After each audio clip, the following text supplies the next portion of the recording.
ranch to feed his cattle. It is a seemingly romantic and quiet lifestyle that many would envy. But these days, Jackie Walser says the current economy makes farm life anything but peaceful. The farming situation now, the way it is, we're under stress all the time because we don't have prices that we should have for the products to produce.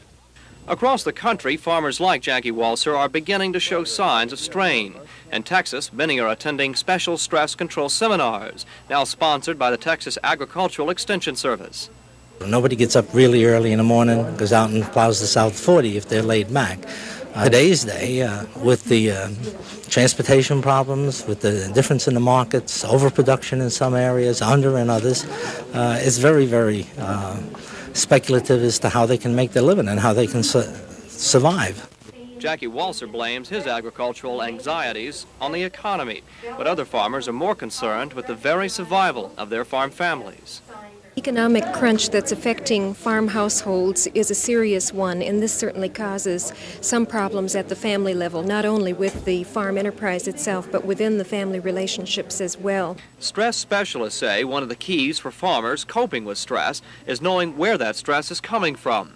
Agricultural experts say they believe it is the economy, and farmers are simply playing a much tougher game with stakes that have never been higher. Near Electra, Texas, I'm Jack Trammell reporting for NBC News.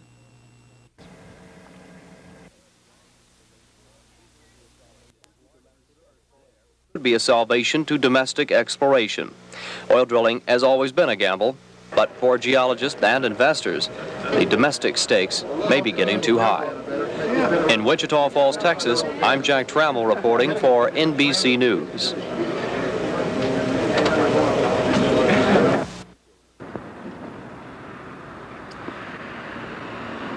Yesterday, News Center 3 found the very first instance of less than $1 per gallon gasoline in Wichita Falls at this service station near the downtown area. But today, the gasoline is 7 cents more per gallon. This Jiffy convenience store is like many other locations where gasoline is sold. All of them are seeing gas price fluctuations.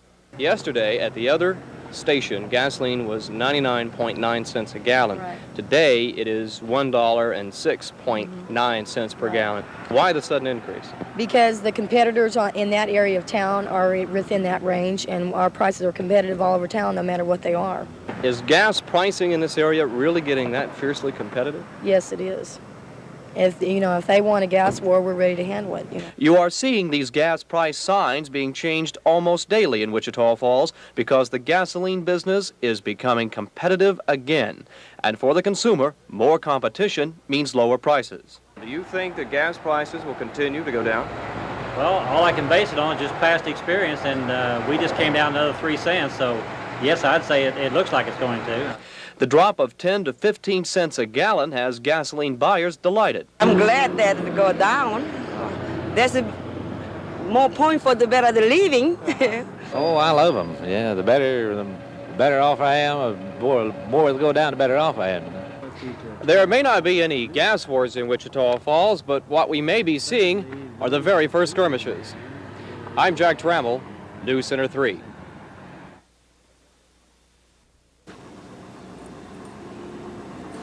It was a scene painfully familiar to Wichita Falls residents. Following the strike of several tornadoes yesterday evening, Jackson County residents climbed out of their shelters and hiding places to find an 8-mile path of destruction. Sheriff, police, and eyewitness accounts show that as many as 30 separate twisters touched down in northeastern Jackson County, all of them starting near Altus Air Force Base. We were dispatched to the base, the Altus Air Force Base, and we seen the tornado off to the northeast of us. And it was on the ground, and there was a lot of debris flying. Minutes later, perhaps that tornado and others as well sliced northeasterly from the base into open countryside, destroying 7 homes and damaging 30 others. Well, it's totally destroyed. There's nothing left. No little bitty things left here. They're lucky to be alive, I tell you. Basically, what I saw was a compressed type funnel cloud And when I saw it, I headed for the safest place in the house, which was in our hallway. 14 people were admitted to Jackson Memorial Hospital with fractures and lacerations, but 2 others were not as fortunate. 25-year-old Rhonda Price and her niece, 4-year-old Susan Michelle Cook, were killed when high winds rolled their mobile home over. This morning, county-wide, homeowners were trying to see just how much their lives had changed and how much they could salvage. Altus Air Force Base suffered the most damage, with tornadic winds virtually destroying several barrack buildings and heavily damaging hangars and service buildings, and turning parking lots into junkyards. Most of the 30 airmen who were injured were here when the tornado struck. Base officials say that there was little warning. Had a total of 49 buildings hit. 12 were severely damaged, maybe totally. Structural damage alone at the base is estimated so far at $12.5 million. But most expensive may be the repairs on 11 stricken transport jets, including 3 400,000-pound C-5A transports that were rotated around by high winds like weather vanes. The cleanup at the base continues, and most of the base has electricity again. Airmen currently without a home are staying in temporary housing off base. Though skies remain murky over Altus Air Force Base, there is one point that is clear. It will be many weeks before the base completes its cleanup. At Altus Air Force Base, I'm Jack Trammell, News Center 3.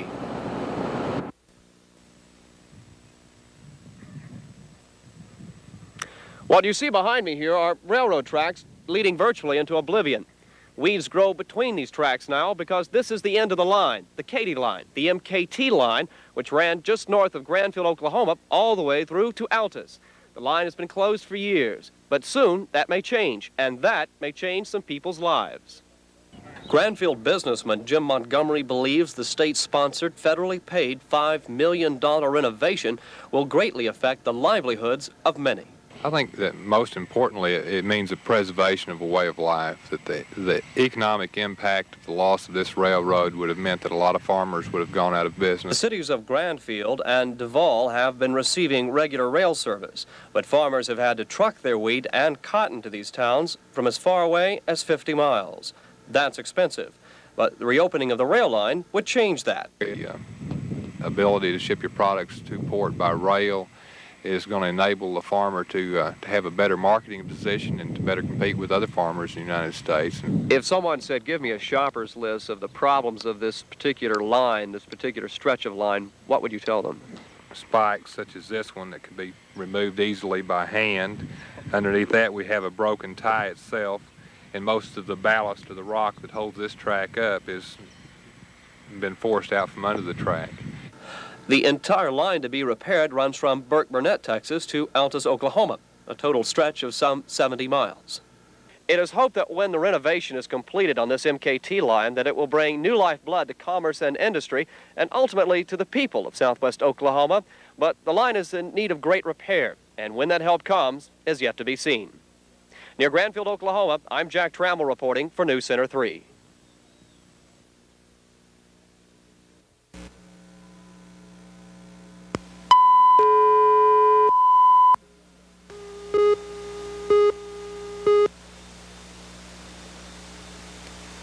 This is the city of Wichita Falls, Texas, a city literally built on the vast oil fields of North Texas and southern Oklahoma.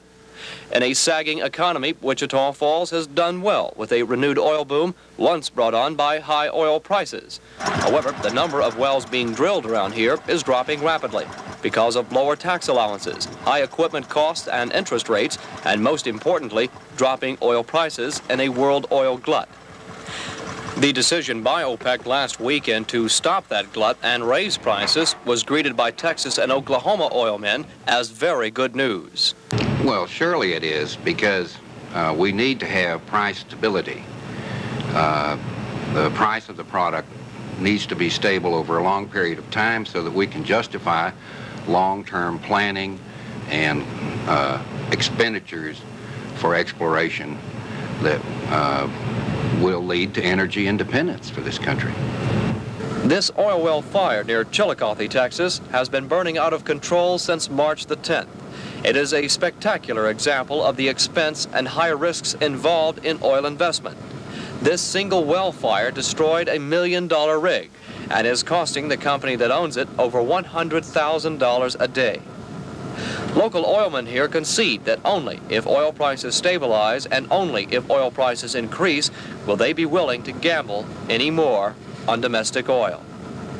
Near Chillicothe, Texas, I'm Jack Trammell reporting for NBC News.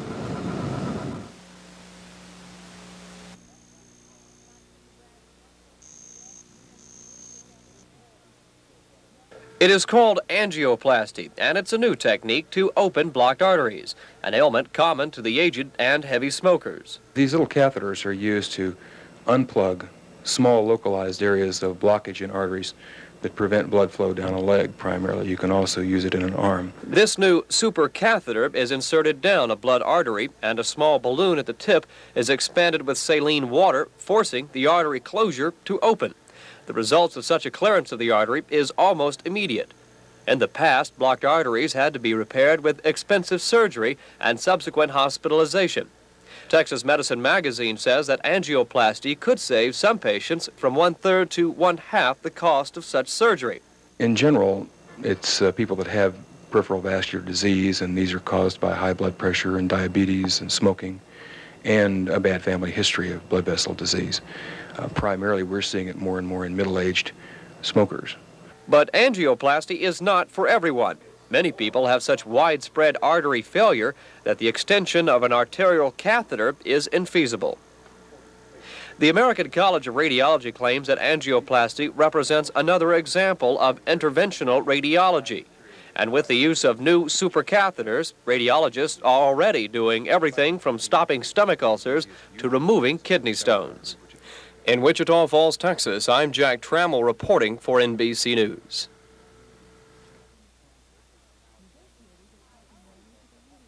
Our only